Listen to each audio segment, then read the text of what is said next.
Assalamualaikum warahmatullahi wabarakatuh. Kita melanjutkan pertemuan sebelumnya, yaitu pertemuan 10. Jadi hari ini pada pertemuan ke-11 kita akan membahas mengenai sumber daya alam dan pengelolaannya. Sebelumnya kita sudah belajar sedikit mengenai apa itu ekosistem, populasi, dan juga individu pada suatu area tertentu, ya. Sekarang kita membahas mengenai area dari tempat tinggal ekosistem itu sendiri, yaitu mengenai sumber daya alam dan pengelolaannya. Pada pertemuan 11 ini kita akan membahas kurang lebih 4 hal dari materi ini. Yang pertama mengenai pengertiannya, gitu ya. Jadi sumber daya alam itu adalah sesuatu yang ada di sekitar alam lingkungan hidup kita yang dimanfaatkan untuk berbagai kepentingan dan kebutuhan hidup manusia agar dapat hidup lebih sejahtera. Jadi sumber daya alam itu digunakan, dimanfaatkan untuk keberlangsungan hidup manusia. Kemudian klasifikasi dari sumber daya alam itu. Jadi ada 3 yang nanti akan saya bahas. Yang pertama berdasarkan jenisnya, sifat keterbaharuannya, dan berdasarkan pengolahannya. Kemudian prinsip-prinsip dari pelestarian dan pembangunan berkelanjutan dari sumber daya alam itu sendiri. Dan juga nanti akan kita bahas bersama mengenai dalam diskusi di WA group mungkin mengenai hubungan timbal balik sumber daya alam dan sumber daya manusia. Jadi sebagaimana kita tahu, saya beri overview-nya sedikit, bahwa kebutuhan sumber daya alam itu pengelolaannya, hasilnya itu akan semakin meningkat sebanding dengan pertambahan manusia, gitu ya.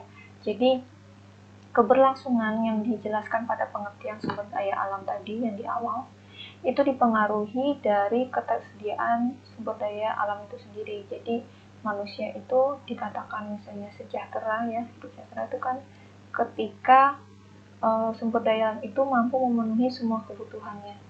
Nah, saya ulangi kembali bahwa adanya sumber daya alam itu sendiri, ya, sumber daya alam ini akan memengaruhi dari sumber daya manusia.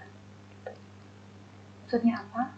Untuk mencapai kesejahteraan, maka jumlah sumber daya alam yang dapat dimanfaatkan, diolah, itu harus sebanding dengan sumber daya manusia. Maksudnya sebanding dengan jumlah penduduknya. Ketika misalnya sumber daya alamnya itu menurun, tentu saja akan mempengaruhi kesejahteraan dari manusia itu sendiri. Oleh karena itu, perlu ada usaha-usaha untuk mengelola sumber daya alam agar mampu dimanfaatkan dalam jangka waktu panjang. Jadi untuk memenuhi ketercukupan dari kebutuhan manusia itu. Pada yang pertama ini kita akan membahas tadi, ya, seperti yang saya jelaskan sebelumnya mengenai klasifikasi sumber daya alam. Ini sekedar informasi bagi Anda bahwa untuk dari segi pengolahannya, jadi klasifikasi sumber daya alam yang ditinjau dari pengolahannya itu terbagi menjadi 2, yaitu penghasil energi dan juga penghasil bahan baku. Maksudnya apa? Ya, untuk hasil energi ini adalah berbentuk sumber daya alam yang menghasilkan suatu energi tertentu, gitu.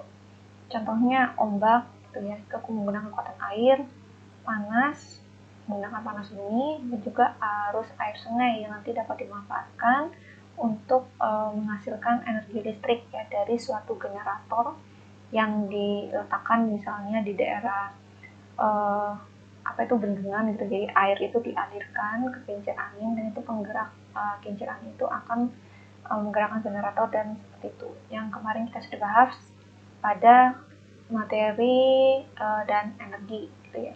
Dan juga penghasil bahan baku, gitu, yaitu sumber daya alam yang apabila diolah akan menghasilkan nilai guna yang lebih tinggi. Contohnya hasil hutan, hasil tambang, gitu. Hasil tambang itu dapat berbagai macam, ya. Tambang logam, tambang minyak bumi, tambang gas. Untuk hasil hutan itu juga bisa berbagai macam, yaitu pengolahan dalam hal kayu, kemudian hewan, dan juga tanaman, gitu ya. Diolah itu dapat menghasilkan nilai guna yang lebih tinggi. Kemudian dari sifat keterbaruannya itu terbagi menjadi 3. Yang pertama itu renewable, yaitu dapat diperbarui, ya. Dari renewable, jadi sumber daya alam yang dapat diperbarui, misalnya tumbuhan, hewan, hasil hutan, gitu. Jadi ada dapat dikembangbiakan dan untuk non-renewable itu sumber daya alam yang tidak dapat diperbarui. Misalnya minyak bumi, batu bara, timah, gas alam. Dan kalaupun bisa diperbarui itu membutuhkan waktu jutaan hingga ribuan tahun. Sehingga dalam konsep umur manusia itu termasuk pada non-renewable. Karena sampai itu bisa digunakan kembali akan memakan waktu yang sangat lama, maka termasuk pada non-renewable. Jadi pada konsep hidup manusia itu tidak dapat diperbarui.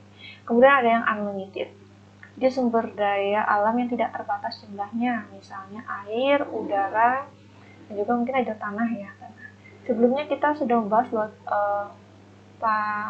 ya secara filsafat tuh matahari termasuk pada sumber daya yang unlimited, meskipun sebenarnya tidak unlimited gitu ya. Tapi dalam konsep kehidupan di bumi kita dapat memasukkan ini kepada unlimited gitu. Kita misalnya melupakan sejenak mengenai kehabisan bahan bakar energi hidrogen itu.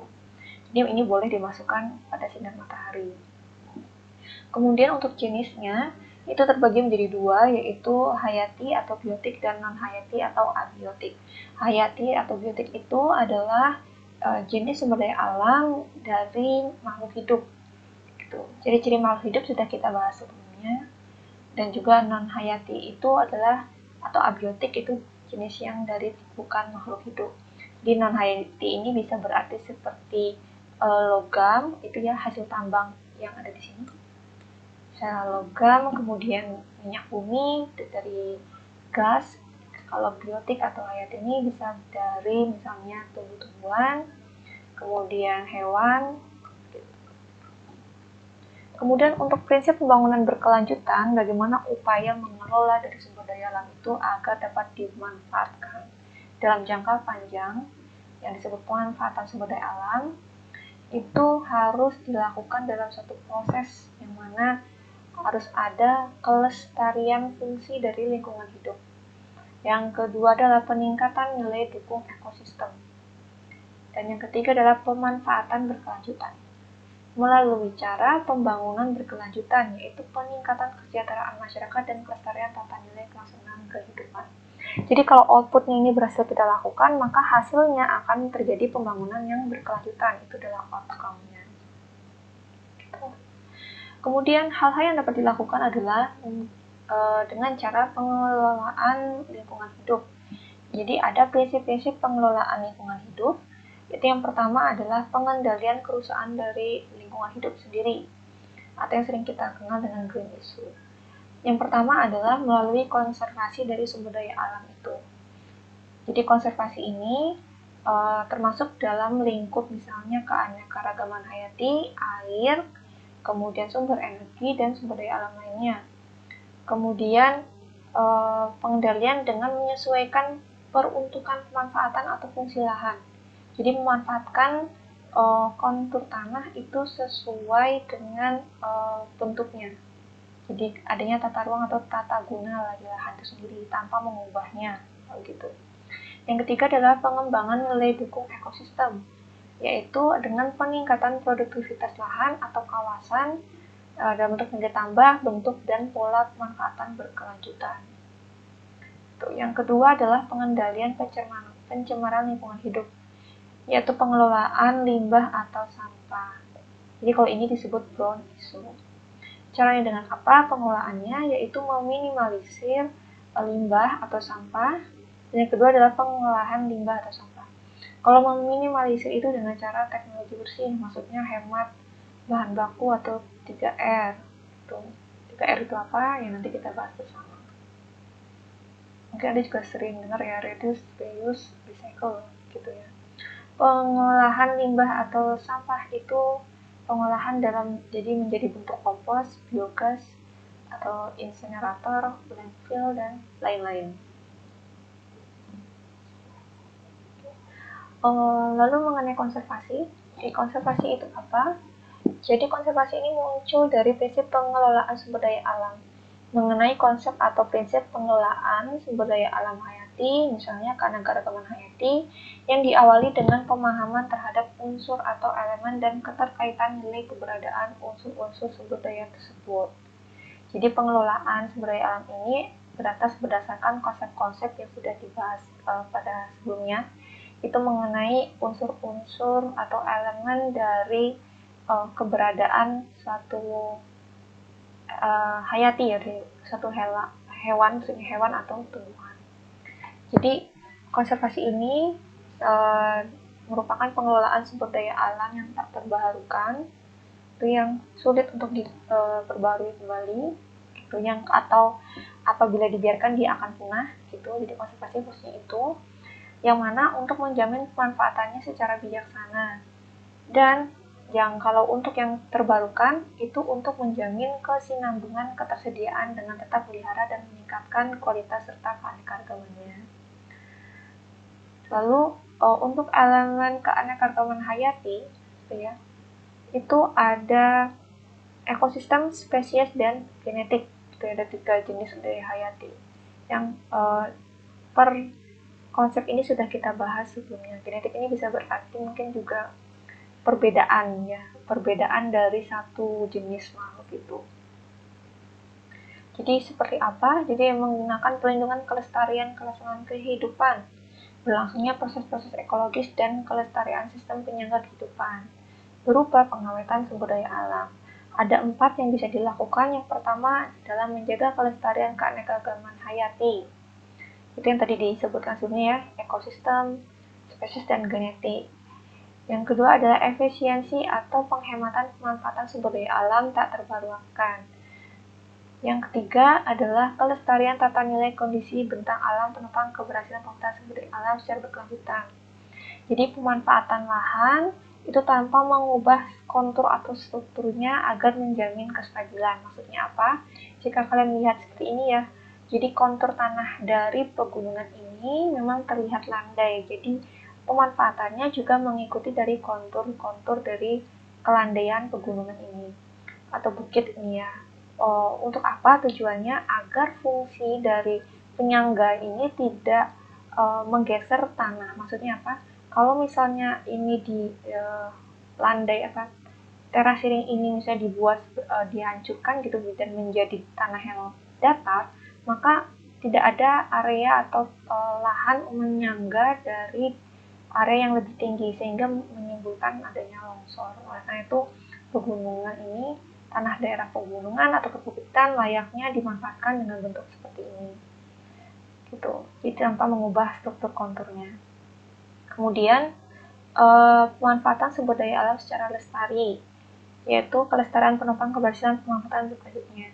Maksudnya apa? Jika misalnya Anda ataupun ada suatu perusahaan itu pengelolaan sumber daya alam hasil hutan, utamanya kayu, setelah dia mengambil dari hasil hutan itu setelah penebangan, maka dia harus melakukan yang namanya reboisasi, yaitu penanaman ulang. Agar apa? Agar kelestarian penopang keberhasilan pemanfaatan berkelanjutan ini dapat kemudian berlangsung terus-menerus, jadi tidak hanya terhenti sampai saat itu saja. Jadi pemanfaatannya itu dapat dalam jangka waktu yang panjang. Kemudian tujuan dari pengelolaan keanekaragaman hayati itu ada 3. Yang pertama adalah menjamin kelestarian kekayaan keanekaragaman. Yang kedua itu adalah pemanfaatan unsur keanekaragaman hayati, ya, dan atau penyediaan ketercukupan kebutuhan bahan hayati secara berkelanjutan. Itu yang tadi saya sudah jelaskan sebelumnya, ya. Yang ketiga adalah terwujudnya akses pembagian keuntungan yang adil atas pemanfaatan sumber daya genetik. Tujuan pengelolaan ini. Jadi agar semuanya itu mendapatkan manfaatnya. Kemudian arah kebijakan ini adalah untuk meningkatkan kepedulian upaya pelestarian kehati, gitu, ya, keragaman hayati maksudnya, melalui sosialisasi atau pencerahan. Yang kedua, memperlambat atau mengurangi laju kerusakan atau degradasi dan kepunahan kehati, diiringi upaya rehabilitasi serta implementasi prinsip pemanfaatan berkelanjutan. Gitu. Dan yang ketiga adalah meningkatkan keberdayaan peranata kelembagaan kebijakan dan penegakan hukum. Jadi yang poin ketiga ini adalah untuk sebagai sistem pengawasan terhadap pemanfaatan sumber daya alam. Yang keempat itu adalah mengembangkan pemanfaatan berkelanjutan, ilmu pengetahuan teknologi, dan melestarikan kearifan lokal. Yang kelima, mengimplementasikan of the three goals of the Convention on Biological Diversity. Jadi mengimplementasikan untuk pengelolaan keberagaman makhluk hidup. Yang keenam, pengelolaan dari biodiversity menggunakan apa ini? Dari IBSAP pada tahun 2003 dan 2020. Jadi arah kebijakan ini berdasarkan nomor 5 dan 6 ya. Jadi ini sepertinya adalah lembaga yang mengarahkan untuk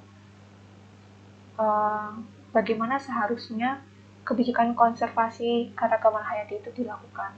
Yang nomor 7 adalah mewujudkan keadilan, keseimbangan peran atau kepentingan dan memperkecil potensi konflik.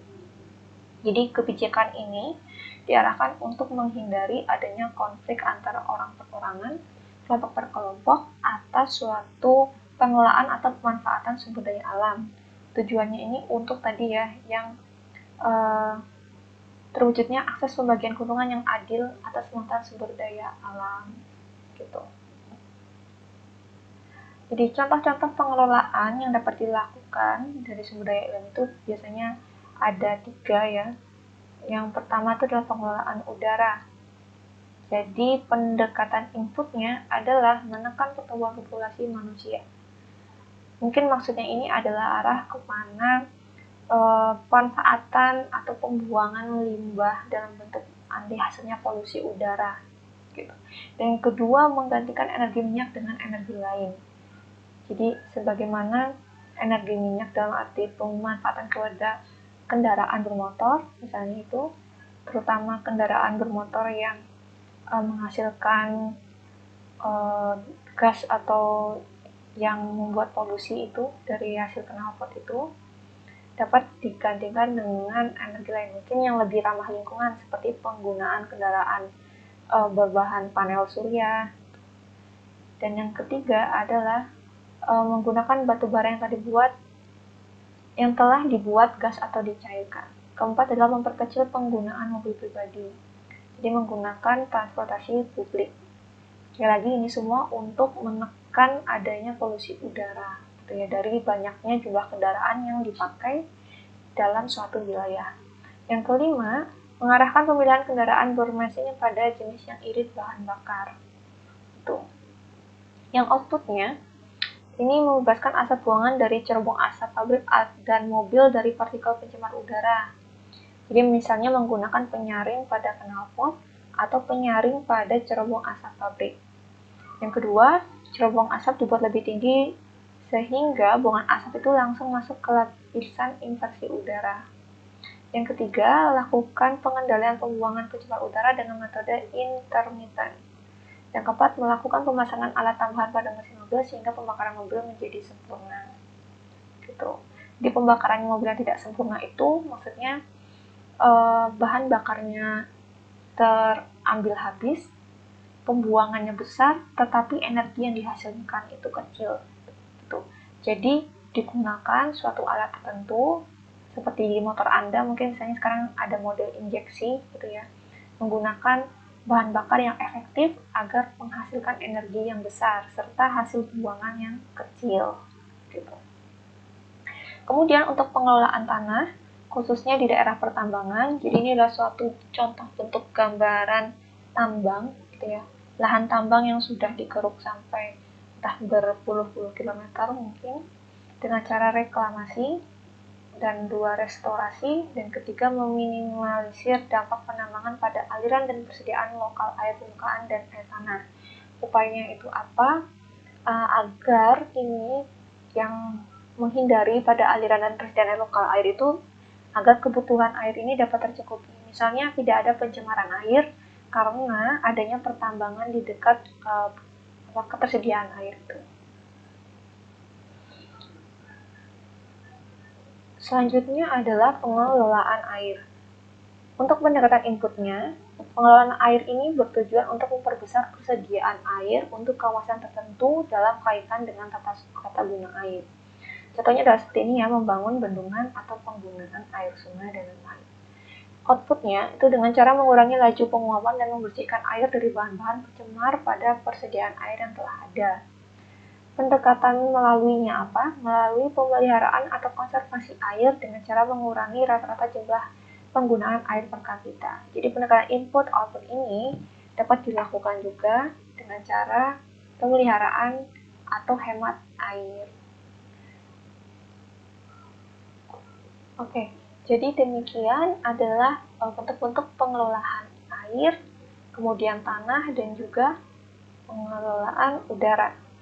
Jadi silakan selanjutnya Anda dapat membaca lebih lanjut mengenai dari apa yang saya bahas dari sumber apapun, dan dapat Anda nanti misalnya menemukan suatu pertanyaan ataupun misalnya Anda menemukan suatu gagasan untuk bagaimana caranya, utamanya contohnya ya pengelolaan air itu seperti apa di rumah Anda dapat membahasnya di diskusi kita di WhatsApp group. Jadi demikian yang dapat saya sampaikan. Akhir kata, wassalamualaikum warahmatullahi wabarakatuh.